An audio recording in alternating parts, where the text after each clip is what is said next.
భారతదేశ అత్యున్నత న్యాయస్థానమైన సుప్రీంకోర్టు ఆదేశాలను మేము స్వాగతిస్తూ ఉన్నాం. కోట్లాది మంది భక్తుల మనోభావాలతో ముడిపడి ఉన్న స్వామివారి లడ్డూ కల్తీ వ్యవహారంపై సుప్రీంకోర్టు వేసిన సిట్ ద్వారా నిజాలు బయటకు వస్తాయనే మాకు నమ్మకం, విశ్వాసం ఉంది. మేము అన్ని ఆధారాలు సిట్కి అందిస్తాం.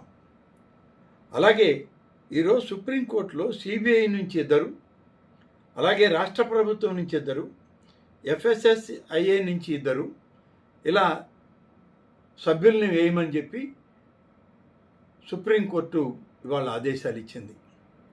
ఇప్పటికే 9 మంది నిష్ణాతులైనటువంటి రాష్ట్ర అధికారులు, నిపుణులు ఈ సిట్లో ఉన్నారు. వారితోటి సుప్రీం ఆదేశాల మేరకు మరిన్ని మంది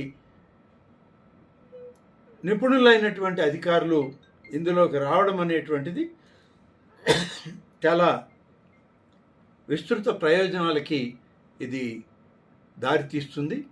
ఈరోజు ఈ యొక్క లడ్డు విషయంలో సుప్రీంకోర్టు ఇచ్చినటువంటి ఆదేశాలు తూచా తప్పకుండా పరిగణలోకి తీసుకుంటుంది రాష్ట్ర ప్రభుత్వం. సిబిఐ ఎక్కడ కూడా రాష్ట్ర ప్రభుత్వం వేసిన సిట్ మీద తప్పు పట్టడం కానీ, రాష్ట్ర ప్రభుత్వం వేసినటువంటి సిట్ యొక్క ఆలోచన విధానం కానీ వాళ్ళు తప్పు పట్టలేదు. ఇంకా విస్తృతమైనటువంటి విధానంలో దీన్ని పరిశీలన చేయించండి అని చెప్పి మాత్రమే వాళ్ళు చెప్పడం జరిగింది.